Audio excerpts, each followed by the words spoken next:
नमस्कार दोस्तों, आपका अपने चैनल हमारे संस्कार में आपका बहुत बहुत स्वागत है। आज हम आपके लिए लेकर आए हैं माघ मास की कथा अध्याय 14। लेकिन जैसा कि हम अपनी हर वीडियो में आपको पहले एक कहानी सुनाते हैं, लेकिन उससे पहले आप सभी से एक निवेदन है कि प्लीज़ हमारे चैनल को सब्सक्राइब करें, वीडियो को लाइक करें, ज़्यादा से ज़्यादा शेयर करें, बेल आइकन को भी प्रेस करना ना भूलें, कमेंट्स बॉक्स में जय श्री कृष्ण हर हर महादेव लिखना ना भूलें। आपका बहुत कम समय का छोटा सा प्रयास हमारे लिए काफ़ी मददगार होता है। आज की हमारी ये कहानी गुरु और शिष्य के रिश्ते की महत्वता को दर्शाती है। गुरु गोविंद दो खड़े काके लागू पाए, बलिहारी गुरु आपने जिन गोविंद दियो बताए। इस दोहे को सार्थक करती हुई यह कहानी हम आपको सुनाने जा रहे हैं। पुराने समय की बात है, एक गांव था। उस गांव में एक सीधा साधा रामू नाम का चारवाहा रहा करता था। उसका गायों को चराने, भेड़ बकरियों को चराने का ही काम था और वह उन्हीं के लिए सुबह से शाम तक भटकता रहता था। एक दिन उसके दोस्तों ने कहा कि भाई, तुम कभी कभी कथा वथा भी सुन लिया करो, क्या तुम इन पशुओं के पीछे लगे रहते हो? इनके साथ रहते रहते तुम्हारी बुद्धि भी पशु के जैसी हो गई है। लेकिन वह किसी की बात सुनता ही नहीं था। फिर एक दिन उसके मन में विचार आया, जब मेरे सारे दोस्त कह रहे हैं तो क्यों न मैं एक दिन भगवान की कथा ही सुन लूं। ऐसा विचार अपने मन में करके वह अगले दिन कथा सुनने के लिए चल पड़ा। जब वहाँ सत्संग में वह पहुँचा तो वहाँ पर चर्चा चल रही थी कि जिस मनुष्य ने मनुष्य जन्म लेकर गुरु का मंत्र नहीं लिया और उस नाम का जप नहीं किया, उसका जीवन बेकार है और ऐसा मनुष्य तो प्राण रहित शरीर के समान है। सत्संग में उस चारवाहे ने ऐसी बात सुनी तो उसके दिमाग में घंटियां बज उठी। उसके बाद वह अपने घर चला गया। अब यह बात बार बार उसके दिमाग में आ रही थी कि पंडित जी तो कह रहे थे कि जिसने गुरु मंत्र नहीं लिया और उस मंत्र का जाप नहीं किया, उसका जीवन तो मरे हुए मुर्दे के समान है। तो वह फिर दूसरे दिन कथा सुनने के लिए चला गया। पंडित जी से मिलकर उसने कहा कि गुरु जी, आपने तो कल की कथा में ऐसा कहा था कि गुरु मंत्र लिए बिना जीवन बेकार है और वह जीवित होते हुए भी मुर्दे के समान होता है, तो आप ही मुझे गुरु मंत्र दे दीजिए। उन्होंने उसको टालते हुए कहा कि कथा के आखिरी दिन मिलना, तब तक तुम आराम से कथा सुनो और मैं तुम्हें कथा के आखिरी दिन गुरु मंत्र दे दूंगा। अब कथा का आखिरी दिन भी आ गया और वह उस दिन तक इंतजार करता रहा। कथा के आखिरी दिन पंडित जी कथा करने के बाद शौच के लिए लोटा लेकर जा रहे थे। अब तो वह चारवाहा गुरु मंत्र लेने के लिए इतना व्याकुल था कि वह भी उनके पीछे पीछे ही लग लिया। उसने कहा कि पंडित जी, इतने दिनों से मुझे रोज रोज घुमा रहे हो, कृपया करके अब तो गुरु मंत्र दे दीजिए। पंडित जी को तो शौच के लिए जाना था, उन्हें बड़ी जल्दी लगी हुई थी। फिर उन्होंने देखा कि यह तो पीछे ही पड़ गया है, तो उन्होंने उसे फटकारते हुए कहा, धत गपोचन।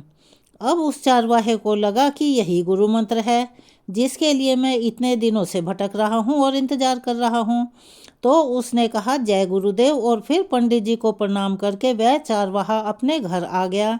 घर आकर उसने अपने परिवार वालों से कहा कि आज से गाय भेड़ बकरियां चराना बंद, अब मुझे गुरु मंत्र मिल गया है और अब से मैं नित्य भजन किया करूँगा। अब मेरा जीवन मुर्दे के समान नहीं रहेगा।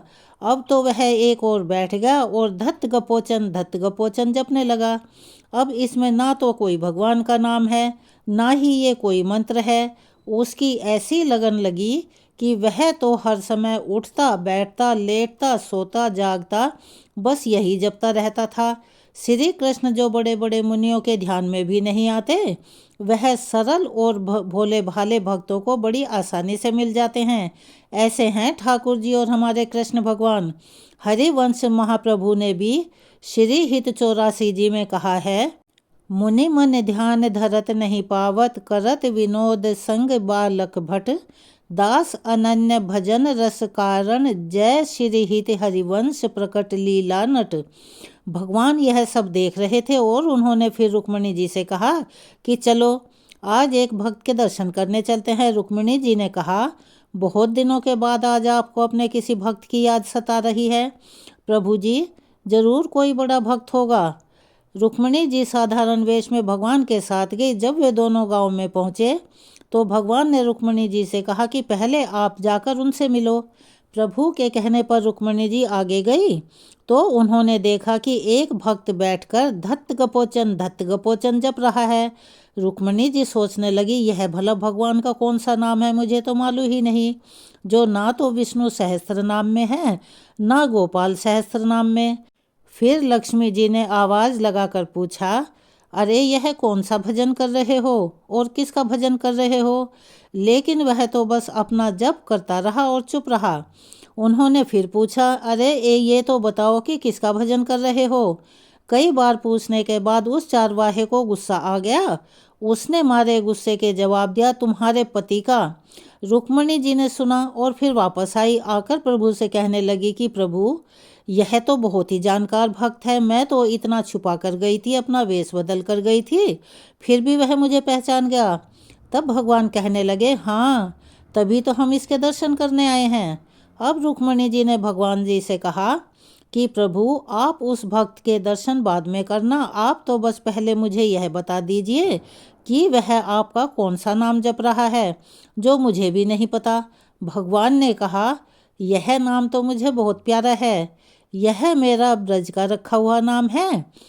मेरा यह नाम मैया ने रखा था। एक दिन मैं अपनी सखाओं के साथ मिलकर चोरी चोरी माखन खा रहा था और उन्हें भी खिला रहा था। इतने में मैया और गोपीजन आ गए और उन्होंने कहा, कन्हैया, यह क्या कर रहा है? अब मैंने देखा कि हम तो फंस गए। मैंने कहा, मैया, मैंने देखा कि माखन में चींटियां चढ़ी हुई हैं तो मैं चींटी निकाल रहा था। मैया ने पूछा, फिर यह तुम्हारा पूरा हाथ माखन से क्यों सना हुआ है? इस पर मैंने कहा, मैया, चींटी माखन के अंदर चली गई थी तो मुझे भी मटकी में हाथ डालना पड़ा। फिर मैया ने पूछा, तो तुम्हारे मुख पर भी माखन कैसे लगा? तो मैंने कहा कि एक मक्खी बार बार उड़कर मुझे परेशान कर रही थी तो मैंने हाथ से उसे मारने की कोशिश की तो मक्खन वाला हाथ मेरे मुंह पर लगा। अब तो मैया समझ गई कि मैं अपनी चोरी छुपा रहा हूँ और यह सारी कहानियाँ सुना रहा हूँ। तब उन्होंने कहा, दत्त गपोचन। प्रभु ने श्री रुक्मिणी जी से कहा कि यह मेरा उस समय का रखा हुआ नाम है। एक अनपढ़ आदमी ने गुरु के वचनों पर श्रद्धा विश्वास रखकर जब एक साधारण शब्द बोला तो उसे भगवान का साक्षात्कार हो गया। भगवान तो अंतर्यामी हैं, सर्वज्ञ हैं, हर किसी के मन की बात को जानते हैं। वह तो हर कण कण में, हर अक्षर में विराजमान है। फिर राधा नाम तो स्वयं हरि भी जपते हैं। राधा नाम तो परम प्रेममयी है। जब उस चारवाहे ने विश्वास करके दत्त गपोचन जपा तो उसे रुक्मिणी जी और श्री द्वारकाधीश भगवान दर्शन देने आ गए।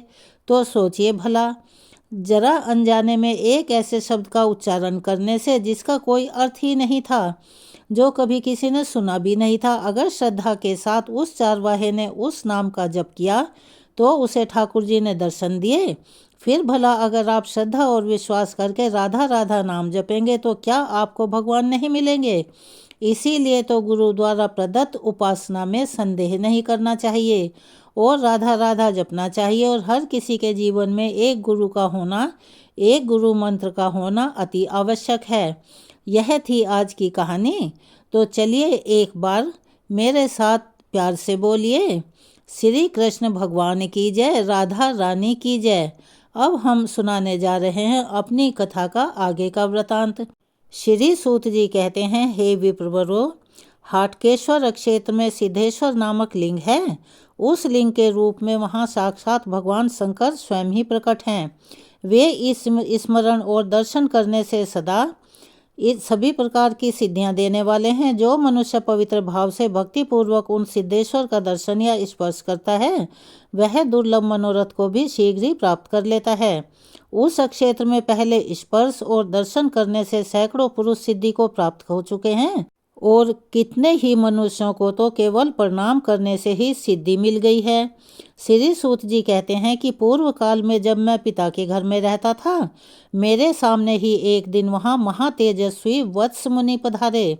उस समय उनका दर्शन करके मेरे पिताजी ने भक्ति भाव से उन्हें प्रणाम किया और अर्घ्य देकर विनयपूर्वक पूछा, हे विप्र, आपका स्वागत है। आप कहाँ से आए हैं? मेरे लिए यथोचित सेवा के लिए निमित्त कोई आज्ञा हो तो बताइए। वत्स जी कहने लगे, सूत, मैं तुम्हारे आश्रम पर चातुर्मास व्रत करना चाहता हूँ। अगर तुम मेरी सेवा करो तो मैं यहीं चौमासा कर लूँ। लोमहर्षण जी ने कहा, हे ब्राह्मण, मैं निसंदेह आपकी आज्ञा का पालन करूँगा। फिर ऐसा कहकर मेरे पिताजी मुझसे बोले कि बेटा, तुम्हें प्रतिदिन इन महर्षि की सेवा करनी चाहिए। तब मैं विनीत भाव से उनकी सेवा टहल के सभी कार्य करने लग गया। वे रात में मुझे विचित्र विचित्र कथाएं सुनाते थे। एक समय कथा के अंत में मैंने पूछा कि भगवान, समुद्र सहित संपूर्ण धरातल को आपने थोड़ी ही अवस्था में कैसे देख लिया? जिन द्वीप समुद्रों और पर्वतों की चर्चा आपने की है, वहाँ तक तो मनुष्य मन के द्वारा भी कभी किसी भी प्रकार नहीं पहुँच सकते। हे मुनीश्वर, यह किसी तपस्या का प्रभाव है या फिर किसी मंत्र का पराक्रम है जिससे आपने संपूर्ण भूतल को देख लिया है? वत्स मुनि ने हंसकर कहा, यह तुमने ठीक समझा है। मेरे मंत्र का ही ऐसा पराक्रम है। मैं प्रतिदिन भगवान शिव के समीप षडाक्षरी मंत्र अर्थात ओम नमः शिवाय मंत्र का 8,000 जप करता हूँ। इससे तीनों काल मेरी युवा अवस्था सदा स्थिर रहती है। मुझे भूत और भविष्य का ज्ञान है और मेरा जीवन सदा सुखमय बना रहता है। मेरी आयु लाखों वर्षों की हो गई है, फिर भी अभी प्रथम अवस्था अर्थात किशोरावस्था ही दिखाई देती है। एक समय मेरी पत्नी की मृत्यु हो जाने पर जब मैं उसके लिए शोक कर रहा था, तब मेरे सुहृदय ने मुझसे कहा कि अरे भैया, तुम शोक क्यों कर रहे हो? एक ना एक दिन तो हम सभी की मृत्यु होने वाली है। जो संसार में आया है उसे जाना तो है ही, इसके लिए रोना क्या? तुमने अपनी पत्नी को पहले भी नहीं देखा था और वह अदृश्य थी, और वह तुम्हें मिली, तुम्हारे साथ रही, और ना वह तुम्हारी है और ना तुम उसके हो, वह फिर से अदृश्य हो गई है। फिर व्यर्थ में क्यों शोक करते हो? किसी का किसी के साथ एक स्थान पर सदा निवास नहीं होता। अपने शरीर के साथ भी मनुष्य सदा नहीं रह पाता। फिर इस शरीर से अलग जो दूसरे लोग हैं, उनके साथ भला सदा के लिए कैसे रहा जा सकता है? जो मरे हुए संबंधी, खोई हुई वस्तु और बीती हुई बातों के लिए शोक करता है, वह दुख से दुख उठाता है। इस प्रकार वे सभी सुहृदय मुझे समझा बुझाकर घर ले आए। घर आने पर मैंने यह प्रतिज्ञा की कि जहाँ कहीं भी सर्प को देखूंगा वहीं उसे डंडे से मार डालूंगा, क्योंकि मेरी पत्नी को सांप ने ही काट खाया है। ऐसा निश्चय करके एक समय मैं घूमता हुआ चमत्कारपुर में पहुंचा। वहां एक कुंड से निकलकर पड़े हुए विशाल जल सर्प को देखा। देखते ही उसे मारने के लिए मैंने अपना डंडा उठाया। तब वह सांप कहने लगा कि भाई, पहले मेरी बात सुन लो, फिर तुम्हें जो सही लगे वह कर लेना। ब्राह्मण, वे सर्प दूसरे ही होते हैं जो मनुष्यों को काटते हैं। हम तो पानी में रहने वाले सांप हैं, हमारा केवल रूप ही सांप का होता है, लेकिन हम में जहर नहीं होता। लेकिन उस पनियल सांप के ऐसा कहने पर भी मैंने डंडे से उस पर प्रहार कर दिया। उस डंडे का स्पर्श होते ही वह एक तेजस्वी महापुरुष के रूप में बदल गया। इस आश्चर्यजनक घटना को देखकर मैंने उस महापुरुष से प्रणाम करके कहा कि प्रभु, मेरा अपराध क्षमा कीजिए, आप कौन हैं? तब वे प्रसन्न होकर मुझसे बोले कि मेरा वृतांत सुनो। मैं पहले राजा चमत्कार के बनवाए हुए उत्तम नगर में एक ब्राह्मण था। वहाँ भगवान सिद्धेश्वर जी का एक उत्तम शिवालय है। किसी समय वहाँ यात्रा का महोत्सव था। उस अवसर पर बहुत से ऋषि मुनि वहाँ पधारे हुए थे और देवादिदेव महेश्वर को प्रणाम करके वे उनके सम्मुख बैठ गए। फिर आपस में कथा वार्ता करने लगे। वे सभी दया और धर्म से युक्त थे और उनमें से कितने ही महात्मा उस देवालय में भक्तिपूर्वक नृत्य करते थे। इस प्रकार जब वह महान उत्सव हो रहा था, उस समय मैं बहुत से अपनी ही उम्र के साथियों के साथ उस स्थान पर चला गया। मेरे दुष्ट साथियों ने उस उत्सव में विघ्न डालने के लिए मुझे बार बार प्रेरित किया। तब मैं एक भयंकर आकाल वाले विशाल जल सर्प को लेकर आगे बढ़ा और उस महान जन समुदाय में उस सर्प को फेंक दिया। सर्प को देखकर मृत्यु के भय से व्याकुल होकर सब लोग इधर उधर भाग निकले। वहीं सुमन नाम वाले एक तपस्वी भी थे, जो अपने उत्तम और धार्मिक शिष्यों के साथ वहां आकर समाधि में लीन थे। हृदय के भीतर कमल के आसन पर विराजमान उन्हीं वेद अधीश्वर महेश्वर का वे उस समय साक्षात्कार कर रहे थे, यानी के दर्शन कर रहे थे। जो सर्वव्यापी, अविनाशी, सर्वज्ञ, अनित्य, अभेद और जरा मृत्यु से रहित बताए जाते हैं। उन तपस्वी के सभी अंगों में रोमांच हो रहा था। उनके नेत्रों से आनंद की अश्रु की धारा प्रवाहित होकर उन्हें भिगो रही थी। इस प्रकार समाधि में लीन होकर अविचल भाव से बैठे हुए उन महात्मा के शरीर को उस सर्प ने अपनी देह से लपेट लिया। उसी समय उनका एक शिष्य वहां आ गया जो बड़ा तपस्वी था, जिसका नाम श्रीवर्धन था।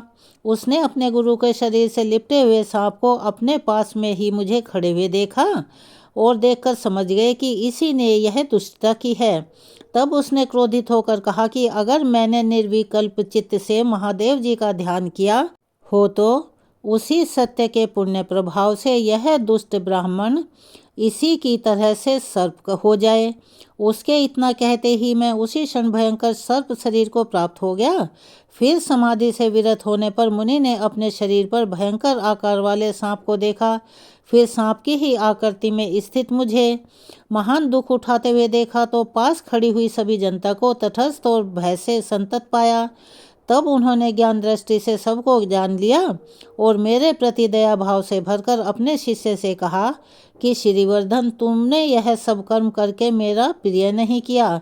इस दिन ब्राह्मण को शाप दे दिया। यह तपस्वियों का धर्म नहीं है जो मान और अपमान में समान रहे, ढेला पत्थर सोने को एक जैसा समझे तथा शत्रु और मित्र के साथ एक जैसा स्नेहपूर्ण बर्ताव करे, वही तपस्वी सिद्धि को प्राप्त होता है। और तुमने अज्ञानवश इस ब्राह्मण को शाप दे दिया कि तुम्हारा बाल चापल्य ही तो है। मेरी आज्ञा से इसके प्रति पुनः तुम्हें अपना प्रमाद प्रकट करना चाहिए। यह सुनकर शिष्य श्रीवर्धन ने हाथ जोड़कर गुरु को प्रणाम करके कहा कि हे गुरुदेव, जो बात मैंने ज्ञान से अथवा अज्ञान से कह दी है वह निसंदेह वैसी ही होगी। गुरु बोले, बेटा, मैं जानता हूँ कि तुम्हारी वाणी कभी झूठी नहीं हो सकती, फिर भी मैं यह बार बार कह रहा हूँ कि तपस्या और धर्म से हीन पुरुषों की जो चाल होती है वही तपस्वी मुनियों की नहीं होती। उन यतियों के लिए तो एकमात्र क्षमा ही सिद्धि देने वाली बताई गई है। इसीलिए तपस्वी जनों को सदा क्षमा का आदर्श सामने रखकर ही बर्ताव करना चाहिए। पापी के प्रति कभी खुद पापी नहीं बनना चाहिए। यही सनातन बुद्धि है। जो पापी आत्मा पाप करता है वह स्वयं ही नष्ट हो जाता है। जो पापी के प्रति स्वयं भी पापपूर्ण बर्ताव करता है वह उत्तम ज्ञान से रहित है, क्योंकि वो तो जले हुए को भी जलाता है और मरे हुए को ही मारता है। अपना उपकार करने वाले पुरुषों के प्रति ही साधुतापूर्ण बर्ताव करता है। उसकी साधुता में क्या विशेषता है? जो अपनी बुराई करने वालों के प्रति भी साधु भाव रखता है वही जनता द्वारा साधु कहा जाता है। अपने शिष्य से ऐसा कहकर गुरुजी ने परम दया से युक्त होकर फिर मुझसे कहा कि सर्प, मेरे शिष्य की बात झूठी नहीं हो सकती, अर्थात इसने जो भी शाप तुम्हें दिया है वह झुटलाया नहीं जा सकता। इसीलिए अब तुम कुछ समय तक सर्प के शरीर में ही स्थित रहकर अपने उद्धार की प्रतीक्षा करो। तब मैंने पूछा, हे मुनि श्रेष्ठ, मेरा ये शाप कब दूर होगा? तब उन्होंने उत्तर दिया, जो शिवालय में एक क्षण भी संगीत आदि का आयोजन करता है उसके धर्म की संख्या नहीं बताई जा सकती। इसी प्रकार जो उस महोत्सव में विघ्न डालता है उसके पाप की भी कोई गणना नहीं कर सकता। इसीलिए तुम भी पापी ब्राह्मण हो, इसीलिए तुम्हारी मुक्ति इस समय तो होगी नहीं। फिर भी मेरी एक बात ध्यान से सुनो। जो श्रद्धापूर्वक भगवान शिव के षडक्षर मंत्र का अर्थात ओम नमः शिवाय मंत्र का जाप करता है उसका ब्रह्म हत्या जनित पाप भी नष्ट हो जाता है। 10 बार षडक्षर मंत्र के एक जप से 1 दिन का और 20 बार के जप से मनुष्य 1 वर्ष का पाप धो डालता है। इसीलिए अब तुम जल में रहकर आदर पूर्वक इस मंत्र का जप करो, जिससे जन्मांतर में किया हुआ तुम्हारा पाप भी क्षीण हो जाए। जब वत्स नाम वाले एक ब्राह्मण तुम्हें क्रोध पूर्वक डंडे से मारेंगे उस समय तुम्हारा उद्धार हो जाएगा। ऐसा कहकर वे मुनि मौन हो गए और फिर मैं इस जलाशय में रहकर षडक्षर मंत्र का जप करता रहा। हे ब्राह्मण, आज तुम्हारी कृपा से मुझे सर्प योनि से मुक्ति मिल गई है। इसीलिए शीघ्र बताओ मैं तुम्हारा कौन सा प्रिय कार्य करूं? तब मैंने उस दिव्य रूपधारी सर्प से कहा, भगवान, मुझे कुछ कल्याणकारी उपदेश दे दीजिए जिससे मुझे अपनी प्रिय पत्नी के विनाश का दुख ना हो। तथा निर्धनता, रोग और शत्रु से पराजय का कष्ट भी ना हो। मेरा यह प्रश्न सुनकर उस श्रेष्ठ पुरुष ने कहा, हे द्विज, भगवान शिव का षडक्षर मंत्र मनुष्यों का सभी पाप और अमंगल हर लेने वाला है। हे श्रेष्ठ ब्राह्मण, तुम रात दिन उस मंत्र का यथाशक्ति जाप करते रहो। उसके जाप से सभी पापों से मुक्त होकर तुम निसंदेह अभीष्ट वस्तु को प्राप्त कर लोगे। मैंने भी सदैव बड़े बड़े पाप किए हैं, फिर भी उस मंत्र के महात्म्य से मुझे परम ऐश्वर्य युक्त लोक प्राप्त हुए हैं। हे विप्र, यह परम गोपनीय मंत्र मैंने तुम्हें बताया है। किसी नास्तिक को इसका उपदेश कभी मत करना। सभी वेदों में अहिंसा को परम धर्म बताया गया है। विशेषतः ब्राह्मण के लिए तो हिंसा सर्वथा त्यागने योग्य है। इसीलिए तुम सर्प का वध त्याग दो, जो समस्त चराचर प्राणियों को अभय देता है। वह इस लोक और परलोक में सदा सभी प्रकार के सुखों से संपन्न हो जाता है। भगवान शंकर के समान कोई देवता नहीं है, गंगा जी के समान कोई दूसरी पवित्र नदी नहीं है, और हिंसा के समान बढ़कर कोई पाप नहीं है, और दया से बढ़कर कोई धर्म नहीं है। फिर वह अहिंसा रूपी धर्म सुनकर मैंने परलोक के भय से दुखी होकर उस ब्राह्मण से पूछा कि भगवान, मैंने बड़े बूढ़ों के मुख से यह बात सुनी है कि राजा अगर वन में मृग का वध करे तो उसे दोष नहीं लगता, और चिकित्सा शास्त्र के विद्वान कहते हैं कि मांस खाने वाले लोग विशेष पुष्ट और दीर्घजीवी होते हैं। इसीलिए इस विषय में मुझे परम हितकारी बात बताइए। आपके मुंह से जो कोई बात निकलेगी उसका मैं निसंदेह पालन करूंगा। मेरी बात सुनकर भी पुनः इस प्रकार बोले, हे द्विजश्रेष्ठ, ऐसी बात ना कहो। यह सब तो मांसलोभी दुष्ट पापी आत्माओं का कहना है। वही ऐसा मानते हैं कि मांसाहार करने से आयु लंबी होती है और हष्टपुष्ट होते हैं। अहो, इस संसार में वे निर्दयी पापी आत्मा और दुष्ट पुरुष अत्यंत शोचनीय हैं, जो सब दोषों की खान रूपी मांसाहार का सेवन करते हैं। मांस ना हो तो आयु बढ़ाने का साधन है, ना ही आरोग्य और शक्ति का कारण है। जो उसे गुणकारी बताते हैं वह सब झूठ है। इसका दृष्टांत भी मुझसे सुनो। मांस खाने वाले मनुष्य भी रोग से पीड़ित, दुर्बल और कम आयु वाले देखे जाते हैं, और जो मांस नहीं खाते वह भी पृथ्वी पर निरोगी, दीर्घायु और हष्टपुष्ट अंगों वाले होते हैं।